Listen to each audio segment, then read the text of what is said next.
Geography के दूसरे lecture लेकर आया हूँ आप लोगों के बीच, जो आपके सभी प्रकार के प्रतियोगी परीक्षाओं के लिए उपयोगी होगा। और आज कुछ विशेष कंटेंट मैं आप लोगों के लिए अवेलेबल किया हूँ और प्रतिदिन कुछ न कुछ नए अपडेट के साथ आप लोगों के साथ मैं जुड़ूंगा। जैसा कि आप देख रहे हैं, ये कंटेंट आप लोगों के बीच बहुत ही अच्छी तरह से तैयार किया गया है। और आज मुख्य रूप से भूगोल के नदी और उद्यान यानी राष्ट्रीय उद्यान के बारे में हम लोग जानकारी प्राप्त करेंगे। आइए बिना देर किए हुए मैं आज इस क्वेश्चन को शुरू करते हैं। पहला क्वेश्चन है दोस्तों कि भारत का सबसे बड़ा राज्य क्षेत्रफल के अनुसार कौन सा है। अच्छा, मैं फिर से बता देना चाहता हूँ कि जो इससे पहले वाले लेक्चर नहीं देखे हैं वो जाकर अवश्य देख लें, क्योंकि पहले वाले लेक्चर में जो क्वेश्चन कराया गया था और डिस्कशन कराया गया था उससे भी जुड़ी हुई इस लेक्चर में मैं 2-3 प्रश्न डाला हूँ, ताकि आप हमेशा उसको रिवाइज कर सकें और हमेशा याद रख सकें। आइए शुरुआत करते हैं। तो पहला क्वेश्चन है दोस्तों कि भारत का सबसे बड़ा राज्य क्षेत्रफल के अनुसार कौन सा है। तो हम ये उम्मीद करते हैं कि आप लोगों ने पहला लेक्चर देखा होगा, उसमें भी ये क्वेश्चन कराया गया था। तो आप लोग कमेंट में लिख सकते हैं कि इसका आंसर क्या होगा। इसका आंसर मैं नहीं बताऊंगा, क्योंकि इसके साथ में कई प्रकार के ये डिस्कशन के साथ कई क्वेश्चन भी बताए थे। तो आप लोग अभी तुरंत जाके कमेंट करें कि इसका आंसर क्या होगा। तो मैं दूसरे क्वेश्चन से शुरुआत करता हूँ। आगे दूसरा क्वेश्चन है, गंगा नदी का उद्गम कहाँ है। गंगा नदी का उद्गम कहाँ है। देखिए, नदी की 2 शब्द जुड़ा हुआ रहता नदी से। पहला शब्द है उद्गम और दूसरा शब्द है मुहाना। दूसरा शब्द क्या है? मुहाना। उद्गम का मतलब होता है कि कोई भी नदियाँ कहाँ से निकलती है, और मुहाना का मतलब होता है कोई भी नदियाँ कहाँ जाकर गिरती है। गिरेगी या तो समुद्र में यानी खाड़ी में, या फिर सागर में, या कोई नदी में जाकर मिल जाएगी। छोटी नदी बड़े नदी में जाकर मिल जाती है, उसे मुहाना कहते हैं। अब मुहाना पर नदियाँ 2 चीज़ बनाती है अपने साथ, जो अवसाद लेकर जाती है। एक बनाती है डेल्टा और दूसरा बनाता है एस्चुरी। क्या बनाती है? एस्चुरी। तो ध्यान रखेंगे कि इसका उद्गम स्थल पूछा गया है। तो गंगा नदी का उद्गम स्थल आपका गंगोत्री ग्लेशियर या गंगोत्री हिमनद है। गंगोत्री हिमनद है। तो अभी हम इस क्वेश्चन के साथ ही कई नदियों का उद्गम और कई नदियों का मुहाना अभी याद कर लेते हैं, और इससे जुड़े हुए आगे भी प्रश्न हैं और आप कमेंट में उसका आंसर भी बताएंगे। तो आइए कुछ लिस्ट आप लोगों के बीच हम लाए हैं, उसको हम याद कराने की प्रयास करते हैं। तो कुछ प्रमुख नदियां हैं और उसकी मुहाना है। जैसे पहला है सिंधु नदी। सिंधु नदी मानसरोवर झील से निकलती है। सिंधु नदी कहाँ से निकलती है? मानसरोवर झील से निकलती है और अरब सागर में जाकर गिरती है। यानी कि जहाँ गिरती है उसे हम क्या कहते हैं? मुहाना कहते हैं। तो कई बार क्वेश्चन पूछा गया है कि सिंधु नदी का उद्गम स्थल मानसरोवर झील है और ये गिरती कहाँ जाके है? तो ये गिरती है अरब सागर में। कहाँ गिरती है? अरब सागर में गिरती है। और ये मानसरोवर झील के पास से ही 3 नदियाँ निकलती है। एक सिंधु है, एक सतलज है, और एक आपका सिंधु, सतलज, ब्रह्मपुत्रा। ये तीनों नदियाँ मानसरोवर झील के पास से ही निकलती है। मानसरोवर के पास ही एक राकसताल झील है, वहाँ से एक नदी निकलती है। आइए आगे सबका जिक्र किया होगा यहाँ पे। तब दूसरा है नर्मदा नदी। नर्मदा नदी अमरकंटक की पहाड़ी से निकलती है और खंभात की खाड़ी में जाकर गिरती है। खंभात की खाड़ी कहाँ है?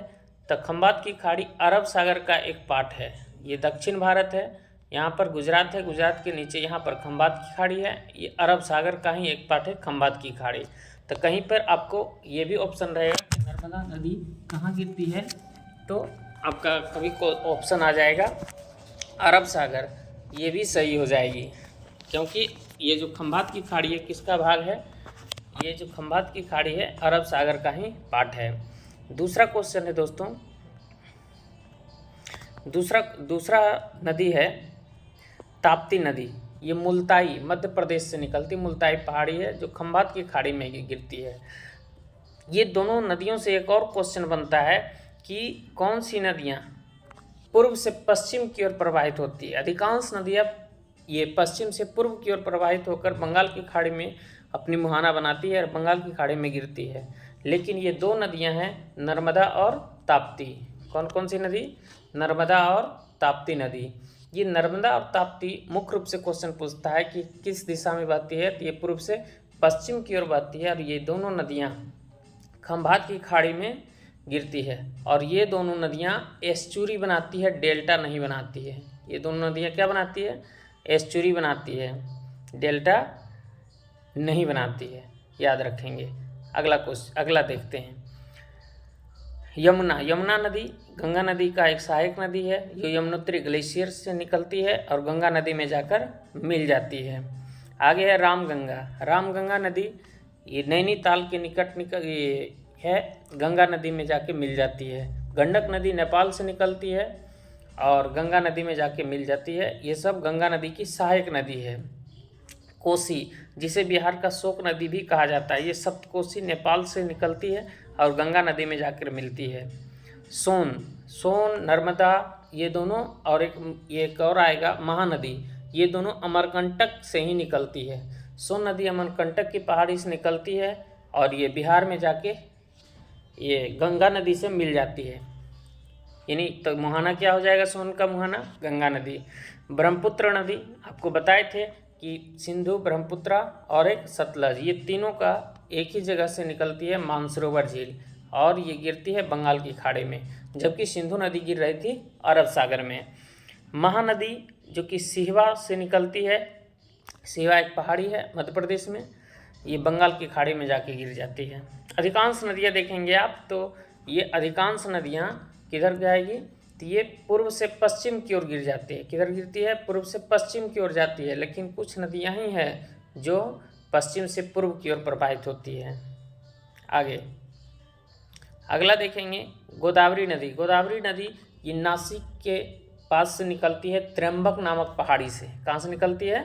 त्र्यंबक नामक पहाड़ी। क्वेश्चन पूछ देता है कभी कभी कि गोदावरी नदी कहाँ से निकलती है? त्र्यंबक नामक पहाड़ी से निकलती है, जो कि नासिक के पास से है, और ये गिरती कहाँ जाके है? बंगाल की खाड़ी में गिरती है। कहाँ जाके गिरती है? बंगाल की खाड़ी में। मेरे साथ आप लोग बोलेंगे भी।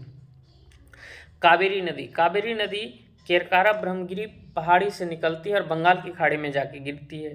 गंगा नदी, अभी जो क्वेश्चन था, गंगोत्री ग्लेशियर से निकलती है और बंगाल की खाड़ी में गिरती है, जो कि भारत की सबसे लंबी नदी है और 2525 किलोमीटर इसकी लंबाई है। चंबल है जानापावा पहाड़ी से निकलती है और यमुना नदी में जाके गिरती है। चिनाब बाड़ालाचा दर्रा से निकलती है जो हिमाचल प्रदेश में है और ये सिंधु नदी में जाकर मिल जाती है। आगे हैं झेलम नदी शेषनाग झील से निकलती है और चिनाब नदी में जाकर गिर जाती है, नीचे चिनाब नदी में जाकर मिल जाती है, तो इसका मुहाना हो जाएगा। रावी नदी रोहतांग दर्रे से निकलती है और चिनाब नदी में जाकर गिर जाती है। कृष्णा नदी महाबालेश्वर से निकलती है और बंगाल की खाड़ी में जाके गिर जाती है, ये ध्यान में रखेंगे।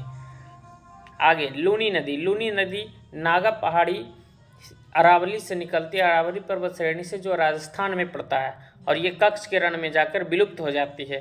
तो क्वेश्चन पूछता हुआ कौन सी नदी है जो कच्छ के रण में विलुप्त हो जाती है? तो वह लूनी नदी है। आगे ब्यास जो है रोहतांग दर्रा से निकलती है और सतलज नदी में जाकर मिल जाती है, और ये सब पंजाब में नदियां हैं। ब्यास नदी, सतलज, मानसरोवर झील, आपको बताए थे सिंधु, सतलज और ब्रह्मपुत्रा, ये तीनों मानसरोवर झील से निकलती है, जबकि सतलज जो है चिनाब नदी में जाके मिलती है और सिंधु कहाँ गिर रही थी? अरब सागर में, और ये ब्रह्मपुत्रा बंगाल की खाड़ी में, ये भी ध्यान में रखेंगे। नील नदी विक्टोरिया झील, नील नदी कहाँ से निकलती है? विक्टोरिया झील से निकलती है और ये विश्व की सबसे लंबी नदी है, और ये कहाँ जाके गिरती है? भूमध्य सागर में। अमेजन जो कि विश्व की सबसे चौड़ी नदी है, पिछले लेक्चर में मैं बताया था, ये लेगो विल फेरो से निकलती है और अटलांटिक महासागर में गिरती है। अमेजन नदी सबसे चौड़ी नदी है। हांगो नदी ये चीन की नदी है, कुनलुन पर्वत श्रेणी से निकलती है और चिहिल की खाड़ी में जाकर गिर जाती है। तो हम उम्मीद करते हैं दोस्तों कि इसका आप लोगों ने अच्छी तरह से, PDF चाहिए तो PDF भी मैं ये आपका डिस्क्रिप्शन बॉक्स में डाल दूंगा और इसको आप स्क्रीनशॉट भी ले सकते हैं और इसे हमेशा याद रख सकते हैं। आगे देखते हैं अगला क्वेश्चन। कई नदियों से जुड़ी क्वेश्चन आपका सॉल्व हो जाएगा। भारत की सबसे लंबी नदी, तो भारत की सबसे लंबी नदी अभी तुरंत जिक्र किए थे और पिछले सेट में भी शायद ये क्वेश्चन था, तो आंसर तो मैं बता देता हूँ कि भारत की सबसे लंबी नदी कौन सा है? गंगा नदी। कौन सी नदी है? गंगा नदी। देखिए ये थोड़ा सा कन्फ्यूजन यहाँ पर ये हो जाता है कि भारत से आपका अभी सभी नदियों का लिस्ट मैं कुछ लाया हूँ, उसे मैं याद करवा दूंगा। चलिए आ ही जाते हैं, उसके बाद मैं आपको कॉन्सेप्ट क्लियर करता हूँ। देखिए प्रमुख भारत की नदियाँ और उसकी लंबाई। देखिए नदी का नाम सिंधु नदी और ब्रह्मपुत्र नदी, ये दोनों की लंबाई कितनी है? 2900 किलोमीटर। कितनी लंबाई है? 2900 किलोमीटर। जबकि गंगा की लंबाई कितनी है? मात्र 2525 किलोमीटर है। तब आप कहेंगे कि सर कि भारत की सबसे लंबी नदी गंगा नदी कैसे हो गया, जबकि सिंधु नदी और ब्रह्मपुत्र नदी ये दोनों भारत में भी प्रवाहित होती है और इसकी लंबाई 2900 किलोमीटर है। यहाँ दोस्तों ये ध्यान रखना है कि ये जो सिंधु और ब्रह्मपुत्र नदी है ये भारत में बहुत कम बहता है और ये सिंधु नदी पाकिस्तान में ज़्यादा बहता है और ब्रह्मपुत्र नदी कुछ तिब्बत के एरिया से भी निकलता है, जबकि गंगा नदी की अधिकांश हिस्सा भारत में ही प्रवाहित होती है। और इसलिए भारत की सबसे लंबी नदी क्वेश्चन पूछेगा तो ये कौन सी नदी हो जाएगी? गंगा नदी, जो 2525 किलोमीटर है। आइए कुछ लिस्ट है, उस लिस्ट को मैं याद करने का प्रयास कराता हूँ। गोदावरी नदी, तो ये दोनों तो याद ही हो गया होगा, 3। सिंधु और ब्रह्मपुत्र दोनों 2900 किलोमीटर है, जबकि गंगा नदी 2525 किलोमीटर है। गोदावरी नदी की बात करें तो गोदावरी नदी की लंबाई है 1465 किलोमीटर। गोदावरी नदी की लंबाई 1465 किलोमीटर। अब दोस्तों ये भी ध्यान रखेंगे कि ये दक्षिण भारत का सबसे लंबी नदी है। कौन? गोदावरी नदी। क्वेश्चन पूछता है दक्षिण भारत की सबसे लंबी नदी गोदावरी नदी, इसीलिए इसे कहा जाता है दक्षिण भारत की गंगा। किसे कहा जाता है?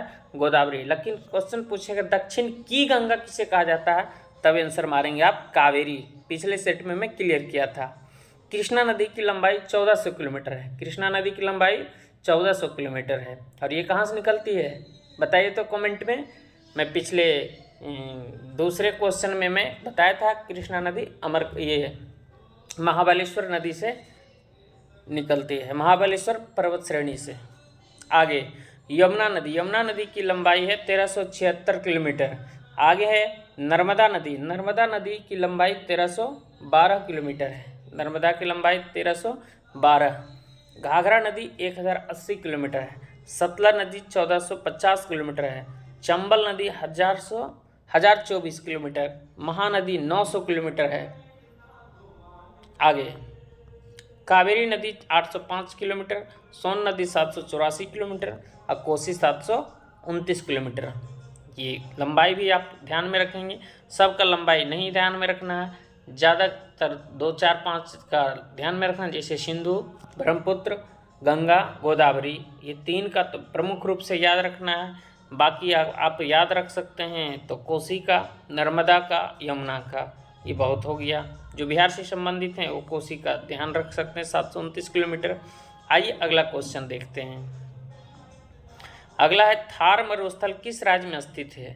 तो थार मरुस्थल दोस्तों पिछले क्वेश्चन में भी मैं बताया था, तो हम उम्मीद करते हैं कि थार मरुस्थल किस राज्य में है। और क्वेश्चन नंबर 4 का आंसर आप लोग कमेंट बॉक्स में अवश्य लिखेंगे, क्योंकि हम ये उम्मीद कर रहे हैं कि आप लोगों ने पहला लेक्चर देखा होगा। अगर पहला लेक्चर नहीं देखे हैं तो वो लेक्चर को देख लेंगे, फिर इस क्वेश्चन का आंसर आप लोग कमेंट बॉक्स में अवश्य लिखेंगे। इसलिए मैं चौथे क्वेश्चन को भी मैं स्किप कर देता हूँ।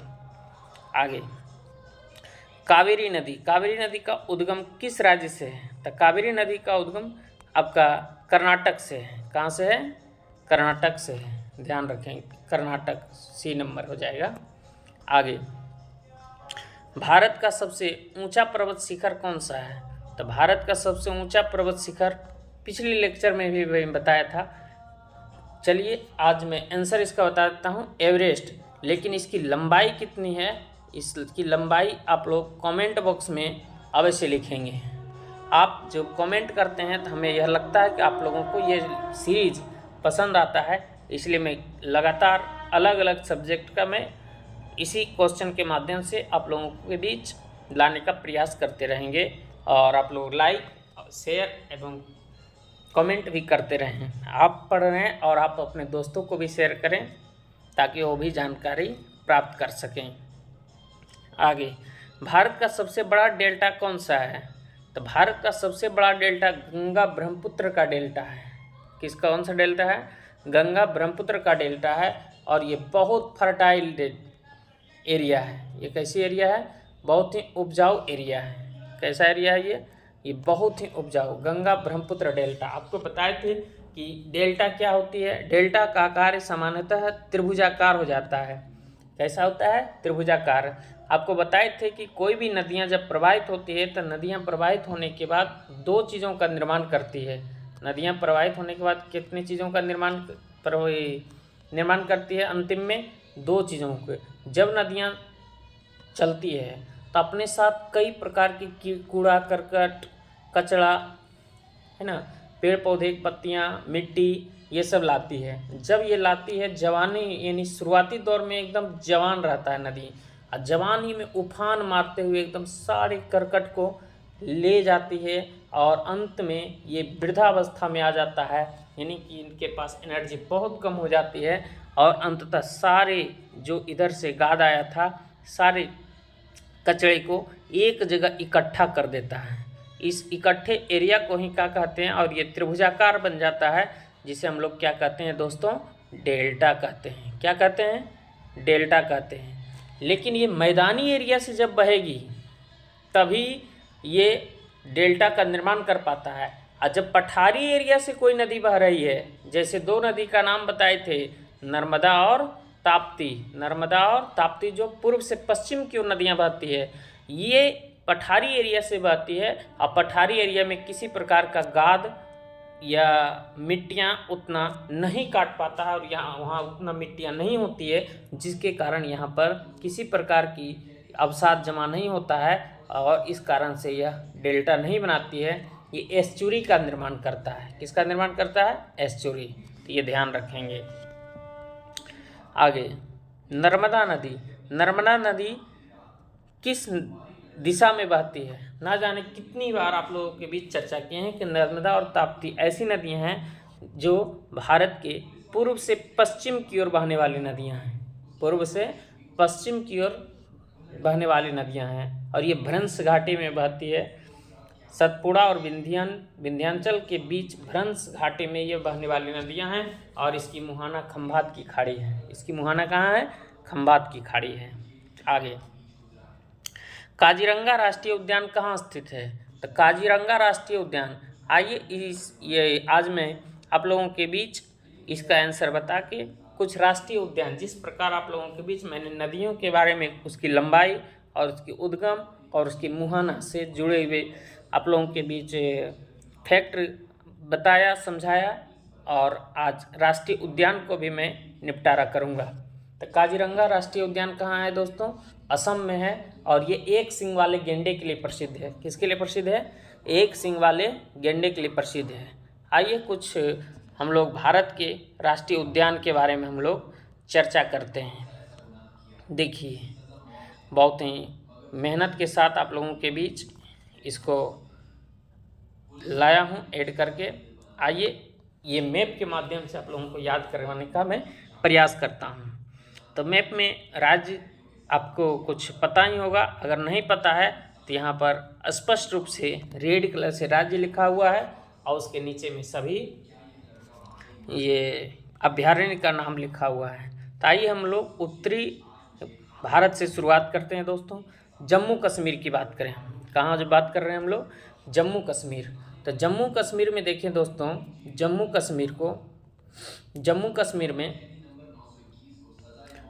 कश्मीर में सभी अभयारण्य नहीं पूछता है, लेकिन ये 2-3 अभ्यारण्य जैसे है दाचीग्राम, हेमिस जो लद्दाख क्षेत्र में है, अभी चला गया है, पहले जम्मू कश्मीर में था, ये कुछ भाग आपका जम्मू कश्मीर में भी है, किश्तवाड़ा, ये 3 इम्पोर्टेंट राष्ट्रीय उद्यान हैं। कौन कौन है दोस्तों, मेरे साथ बोलेंगे भी। दाचीग्राम अभ्यारण्य, हेमिस अभ्यारण्य और किश्तवाड़ अभ्यारण्य, ये सब कहाँ है, जम्मू कश्मीर में है। एक और याद रखिए सिटी पार्केट, ये ध्यान रखेंगे, ये इतना इम्पोर्टेंट नहीं, लेकिन ये 3 बहुत इम्पोर्टेंट है, दाचीग्राम, हेमिस और किश्तवाड़ा। आगे देखेंगे हिमाचल प्रदेश। हिमाचल प्रदेश के बारे में हम लोग चर्चा करते हैं। हिमाचल प्रदेश में कौन कौन सा ये आपका राष्ट्रीय अभ्यारण्य है, जितना लिखा हुआ है सब इम्पोर्टेंट नहीं है, कुछ कुछ इम्पोर्टेंट है जिसे आप हमेशा याद रख सकते हैं। एक है ग्रेट हिमालयन, ये क्वेश्चन पूछता है कि बृहत हिमालय अभ्यारण्य कहाँ है, हिमाचल प्रदेश में है।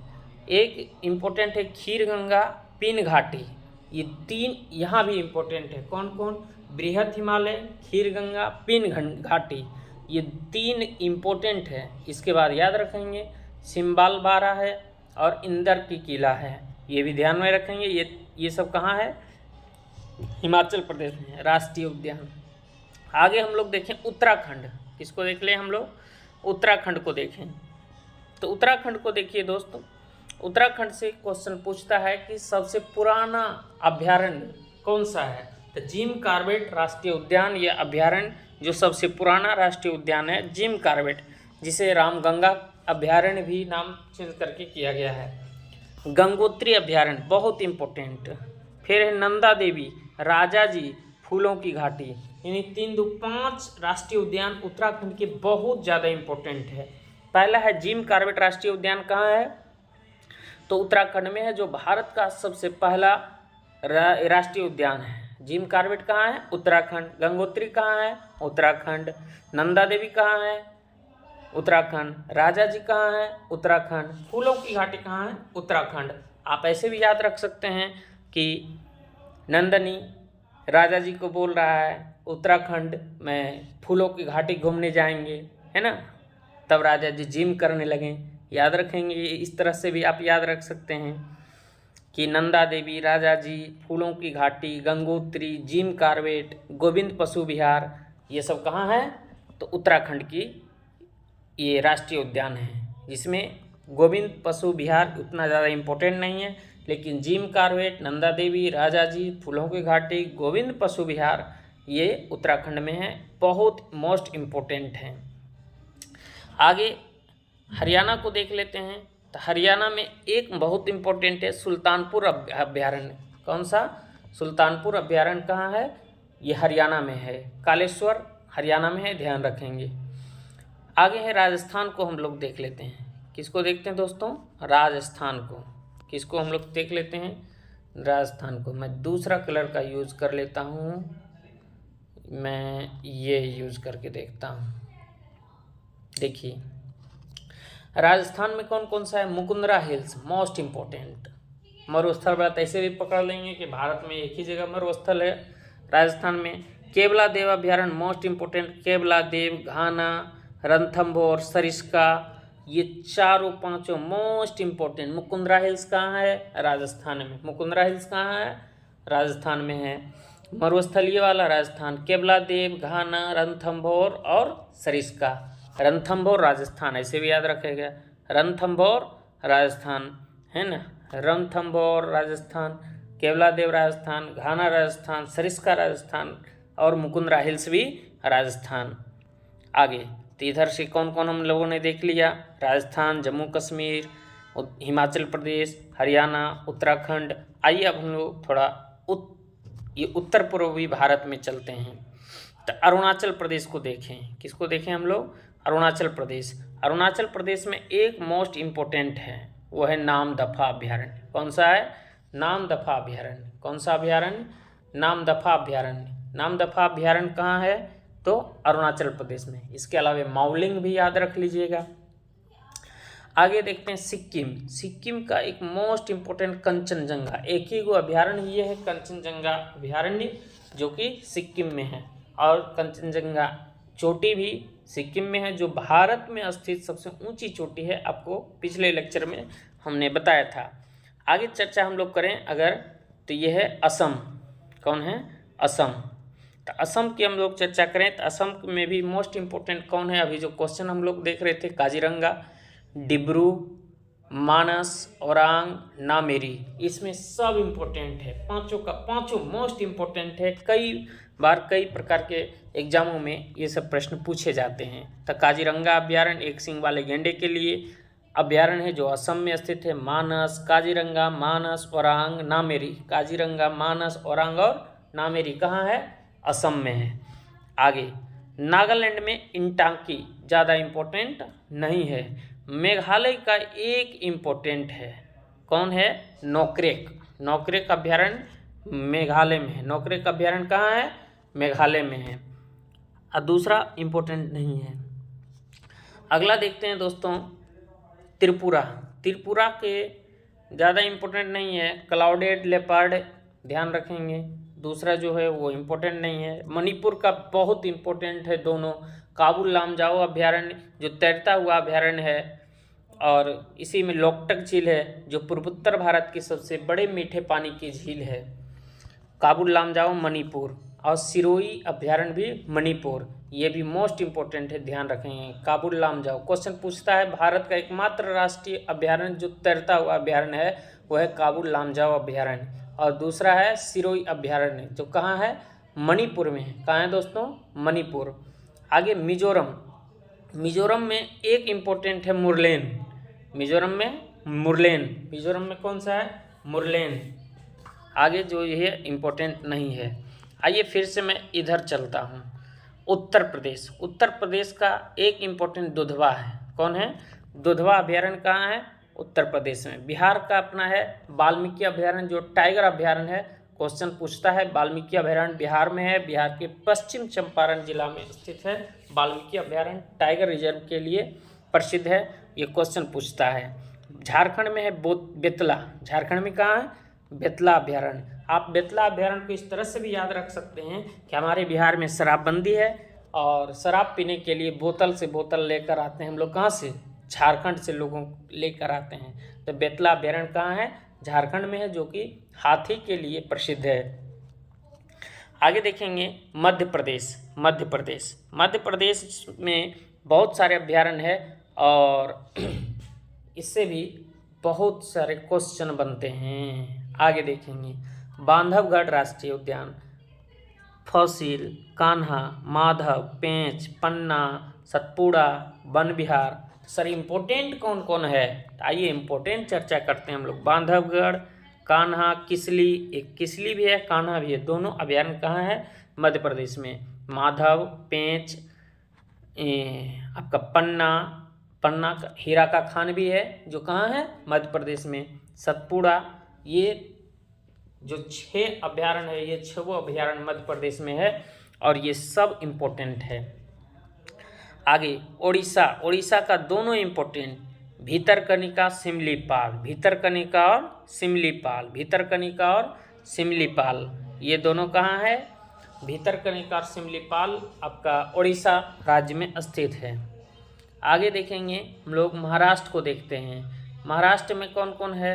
चंदौली है, गुगामल है, नवेनगढ़ है, पेंच है, संजय गांधी है, टडोबा है।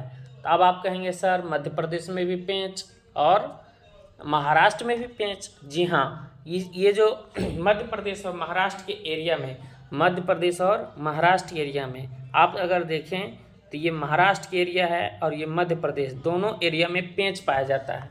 तो ये ध्यान में रखेंगे, दोनों राज्य में ये पाया जाता है पेंच। तो इसमें ज़्यादा इम्पोर्टेंट चंदौली और पेंच को ध्यान में रख सकते हैं। एक टडोवा याद रखेंगे, ज़्यादा इम्पोर्टेंट इसमें नहीं है। गुजरात। गुजरात का कौन कौन सा है? गुजरात का है गिर अभ्यारण्य, बहुत इम्पोर्टेंट है, जो कि एशियाटिक शेर के लिए प्रसिद्ध है। एशियाटिक शेर के लिए प्रसिद्ध है कौन? गिर अभ्यारण्य गुजरात में। आप ऐसे भी याद रखें, गिर गुजरात, गिर गुजरात। अब मेरिन कहाँ है? यहीं है। ब्लैक बक कहाँ है? गुजरात में है। अब बरुंदा उतना ज़्यादा इम्पोर्टेंट नहीं है। आगे देखते हैं। आगे दोस्तों देखते हैं हम लोग पश्चिम बंगाल को। किसको देखते हैं हम लोग? पश्चिम बंगाल। तो पश्चिम बंगाल में बुक्सा बहुत इम्पोर्टेंट। और आप देखेंगे न्योरी वैली, सिंगलीला, सुंदरबन, जल्दापारा। सुंदरबन का डेल्टा भी पश्चिम बंगाल में है, जो गंगा ब्रह्मपुत्र के मेल से बनता है डेल्टा, उसे सुंदरबन डेल्टा कहते हैं। जो विश्व की सबसे बड़ी डेल्टा है सुंदरबन की डेल्टा। तो बुक्सा इम्पोर्टेंट है और सुंदरबन इम्पोर्टेंट है, ये ध्यान रखेंगे। छत्तीसगढ़ का है एक अभ्यारण्य इंद्रावती। छत्तीसगढ़ का एक अभ्यारण्य कौन सा है? इंद्रावती, बहुत इम्पोर्टेंट है। कांगेर घाटी और गुरु घासीदास, ये दो गो इम्पोर्टेंट है, इंद्रावती और गुरु घासीदास। इंद्रावती और गुरु घासीदास कहाँ है? ये छत्तीसगढ़ में है। आगे देखते हैं दोस्तों, आंध्र प्रदेश को हम लोग देख लें थोड़ा। आंध्र प्रदेश में है ज़्यादा important Papikonda, most important Papikonda है, राजीव गांधी है, श्री वेंकटेश्वर है, ये ध्यान रखेंगे। महावीर ये इम्पोर्टेंट नहीं है, मुग्रावनी ये इम्पोर्टेंट नहीं है। आगे देखते हैं हम लोग किसको, ये आंध्र प्रदेश हो गया। कर्नाटक, कर्नाटक का ये बहुत इम्पोर्टेंट कौन सा है? बांदीपुर, अंसी, बनेरघट्टा, कुद्रेमुख, राजीव गांधी। राजीव गांधी ये दोनों बॉर्डर पर है कर्नाटक और आंध्र प्रदेश, इसलिए दोनों लिखा गया है। तो कौन कौन सा इसमें इम्पोर्टेंट है? बांदीपुर, बनेरघट्टा, कुद्रेमुख। कुद्रेमुख ये सब कहाँ है? कर्नाटक में है। आगे देखते हैं केरल। केरल, केरल में कौन कौन सा है? तो केरल में अन्नामुडी, बहुत इम्पोर्टेंट। अन्नाईमुडी का झील भी है जो केरल में है। तो अन्नाईमुडी, इराविकुलम मोस्ट इम्पोर्टेंट। और ये ध्यान, ये तीसरा इम्पोर्टेंट नहीं है, प्रावीनुकुलम ये इम्पोर्टेंट है। पेरियार, पेरियार नदी भी केरल में है। साइलेंट वैली बहुत इम्पोर्टेंट है, साइलेंट वैली अभ्यारण्य केरल में है। अनाईमुडी केरल में है, इराविकुलम केरल में है। गोवा की बात करें हम लोग, महावीर इम्पोर्टेंट नहीं है। तमिलनाडु एक मोस्ट इम्पोर्टेंट बच रहा है, तमिलनाडु। तमिलनाडु का अभ्यारण्य कौन कौन सा है? ये मृदुमलाई अभ्यारण्य, ये मोस्ट इम्पोर्टेंट है। बस मन्नार मेरिन उतना ज़्यादा इम्पोर्टेंट नहीं, इंदिरा गांधी। अन्नामलाई है, अन्नामलाई और मृदुमलाई, मलाई वाला जितना है सब तमिलनाडु। आगे देखते हैं दोस्तों अंडमान निकोबार, कौन सा है? अंडमान निकोबार द्वीप समूह। यहाँ भी मोस्ट इम्पोर्टेंट क्वेश्चन बनता है कि अंडमान निकोबार में महात्मा गांधी अभ्यारण्य कहाँ है? तो ये अंडमान निकोबार में है। ये माउंट हैरियट कहाँ है? कैंपवेल कहाँ है? ये सब कहाँ है? अंडमान निकोबार। हम उम्मीद करते हैं दोस्तों कि आज आप लोगों के बीच नदी और अभ्यारण्य से जुड़े हुए जो भी समस्या होगा, स्टैटिक बनता है, वो क्लियर हो जाएगा। आइए अब हम लोग फटाफट जो क्वेश्चन है उसका मैं डिस्कशन करता हूँ। आपको कई क्वेश्चन का आंसर पता चल गया होगा। भारत का सबसे बड़ा मीठे पानी का झील, ये कौन सा झील है? तो सबसे बड़ा मीठे पानी का झील बुलर झील है। कौन सा झील है? बुलर झील, जो कहाँ है? जम्मू कश्मीर में। आगे कोई भी लेक्चर में मैं झील से जुड़े हुए जो भी क्वेश्चन बनते हैं वो मैं आगे क्लियर कर दूंगा। आपको बताए थे कि एक है कौन, ये मणिपुर में एक झील है लोकटक झील, जो कि वो भी मीठे पानी का झील है, लेकिन ये पूर्वोत्तर भारत का सबसे बड़े मीठे पानी का झील है। चिल्का झील उड़ीसा में है, सांबर झील राजस्थान में है, बुलर झील जम्मू कश्मीर में है। ये लोकेशन भी क्वेश्चन पूछता है, ये ध्यान रखेंगे। आगे है भारत में सबसे अधिक वर्षा कहाँ होती है? पिछले क्वेश्चन में भी था भारत में सबसे अधिक वर्षा कहाँ होती है, तो वहाँ पर मासिनराम में। कहाँ होती है? मासिनराम में। अब मासिनराम कहाँ है? मेघालय में है। भारत का काला सोना किसे कहा जाता है? तो भारत का काला सोना पेट्रोलियम को कहा जाता है। किसे कहा जाता है? पेट्रोलियम। आगे देखते हैं चिल्का झील। चिल्का झील कहाँ है? उड़ीसा में है। चिल्का झील कहाँ है? उड़ीसा में है। कोलीरू झील आंध्र प्रदेश में है। आगे झील के बारे में कभी मैं विस्तार से चर्चा करूँगा। हिमालय कितने भागों में विभाजित है? हिमालय मुख्य रूप से 3 भागों में विभाजित है। कितने भागों में दोस्तों? 3 भागों में विभाजित है। वीडियो बड़ा हो जाएगा इसलिए मैं आगे बढ़ रहा हूँ। कभी हिमालय के बारे में विस्तार से चर्चा करेंगे आप लोगों के बीच विथ मैप के साथ। भारत का सबसे बड़ा पठार दक्कन का पठार। कौन सा पठार है दोस्तों? दक्कन का पठार। आगे साल्कोडर्म मिट्टी। देखिए साल्कोडर्म ये इंग्लिश टर्म है, कौन सा टर्म है ये? इंग्लिश टर्म है। आप कहीं लिख लीजिए कि साल्कोडर्म का हिंदी होता है बलुई मिट्टी। कौन मिट्टी? बलुई मिट्टी, जिसको हम लोग ग्रामीण में गांव में बोल देते हैं बलुआही मिट्टी। तो बलुई मिट्टी में कौन से फसल ज़्यादा अच्छी तरह से उगता है? तो बलुई मिट्टी में आलू अच्छी तरह से उगता है, मूंगफली अच्छी तरह से उगता है, इसलिए इसका आंसर क्या हो जाएगा? मूंगफली। ठीक है। आगे, चावल जलोढ़ मिट्टी, गेहूँ जलोढ़ मिट्टी, कपास में काली मिट्टी, ध्यान रखेंगे। तो ये साल्कोडर्म का मतलब बलुई मिट्टी यानी बलुआही मिट्टी, और इसी बलुई मिट्टी ये ज़्यादा पानी का अवशोषण करता है, ध्यान में रखेंगे। भारत का सबसे बड़ा बंदरगाह मुंबई बंदरगाह। कौन सा बंदरगाह है? मुंबई। जबकि कहेगा सबसे गहरा बंदरगाह, तब विशाखापट्टनम। सबसे गहरा बंदरगाह विशाखापट्टनम बंदरगाह, जो कि कहाँ है? विशाखापट्टनम आपका आंध्र प्रदेश में है, ध्यान रखेंगे। पंजाब में मुख्यतः कौन सी मिट्टी पाई जाती है? तो पंजाब में आपको पता है कि पंजाब में पंचनद है, नहीं, यानी इसे कहा जाता है, पंजाब का मतलब होता है 5 नदियों का मिलन हो। तो 5 नदी का मिलन हो, उसे कौन सा राज्य कहते हैं? पंजाब। और ये नदी है यानी कि जल के द्वारा निर्मित मिट्टी है, यानी कि जल के और लोड़ कर जो मिट्टी लाता है उसे क्या कहते हैं हम लोग? जलोढ़ मिट्टी, जो कि बहुत ज़्यादा उपजाऊ मिट्टी है। अब भारत के अधिकांश क्षेत्र पर जलोढ़ मिट्टी का ही विस्तार है। भारत का अनाज का भंडार किस राज्य को कहा जाता है? तो भारत का अनाज का भंडार पंजाब और हरियाणा दोनों राज्य को कहा जाता है। संयुक्त रूप से बहुत ज़्यादा यहाँ पर खेती की जाती है। सुंदरवन किसके लिए प्रसिद्ध है? तो सुंदरवन आपका बंगाल टाइगर के लिए प्रसिद्ध है। सुंदरवन अभ्यारण्य पश्चिम बंगाल, सुंदरवन का डेल्टा पश्चिम बंगाल के पास, ये गंगा ब्रह्मपुत्र का डेल्टा है। आगे, एक सींग वाले गेंडा के लिए कौन सा अभ्यारण्य होगा? तो काजीरंगा। कौन सी नदी गोमुख से निकलती है? तो गोमुख ग्लेशियर से गंगा नदी निकलती है, अभी तुरंत हम डिस्कशन किए थे इसका। आगे, भारतीय मानक समय किस देशांतर रेखा पर आधारित है? तो ये जो है 82.5 डिग्री पूर्वी देशांतर रेखा पर आधारित है। किस पर है? 82.5 डिग्री पूर्वी देशांतर रेखा। और ये जो विश्व की जो मानक रेखा है यानी कि 0 डिग्री देशांतर है, उससे 5.5 घंटा आगे चलता है। और ये हमारे 82.5 डिग्री पूर्वी जो देशांतर रेखा है, ये भारत के 5 राज्यों से होकर गुजरती है। आप यहाँ पर ये राज्य को देख सकते हैं, राज्य स्पष्ट नहीं किया गया, लेकिन मैं बता देता हूँ कौन कौन सा है। मैं यहीं पे लिखने का प्रयास करता हूँ, आप अपने बुक में कॉपी में अच्छी तरह से नोट कर सकते हैं। थोड़ा सा मेरा देखेंगे कौन कौन सा राज्य से गुजरती है। क्वेश्चन पूछता है कि भारतीय मानक समय किन किन राज्य से गुजरती है? तो यूपी, MP, छत्तीस, उड़ीसा, आंध्रा। आप ध्यान रख लेंगे, आंध्रा। तो कितने राज्य से गुजरती है? 5 राज्य से, यूपी, MP, छत्तीस, उड़ीसा, आंध्रा। आप याद रखेंगे, यूपी, MP, छत्तीस को उड़ीसा काटा क्या हो गया? आंध्र हो गया। इस क्रम से याद रख सकते हैं।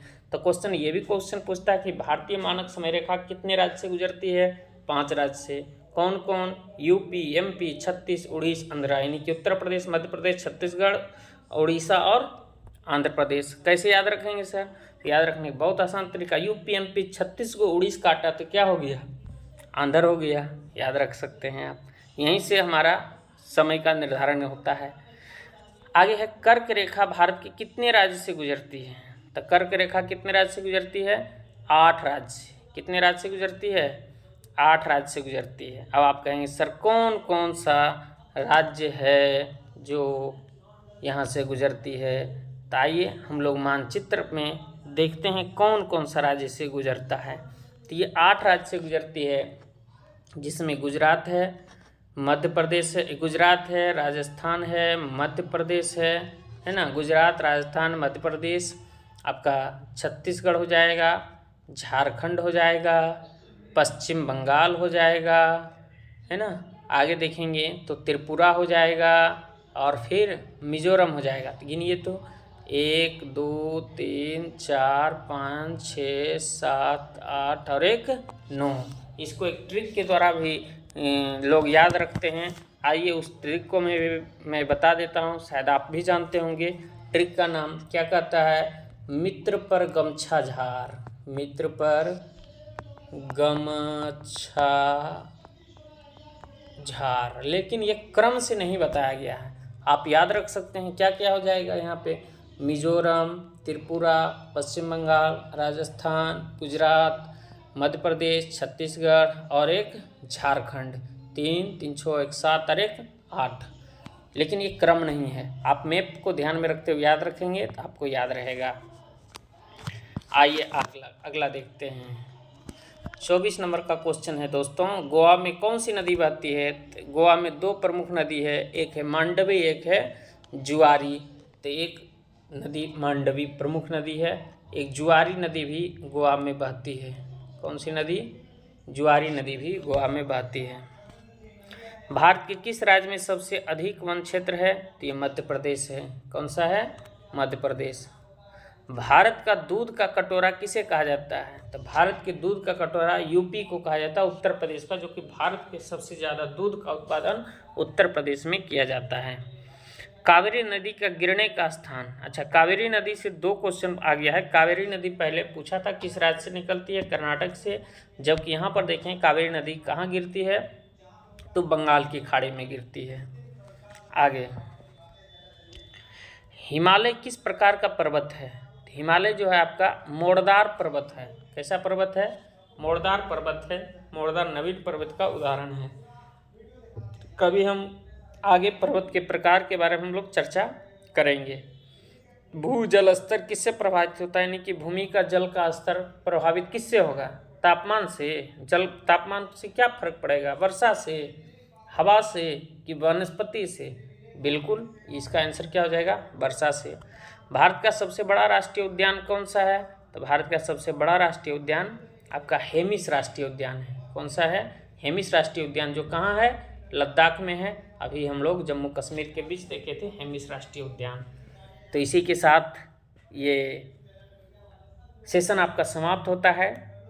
हम उम्मीद करते हैं कि आप लोगों ने इस वीडियो का खूब सारा एंजॉय किए होंगे, और ये जो अन्य 3 राष्ट्रीय उद्यान है इसका भी आप आंसर जानते होंगे। तब फटाफट आप लोग कमेंट बॉक्स में थोड़ा लिख दीजिएगा। तो जिम कॉर्बेट कहाँ है?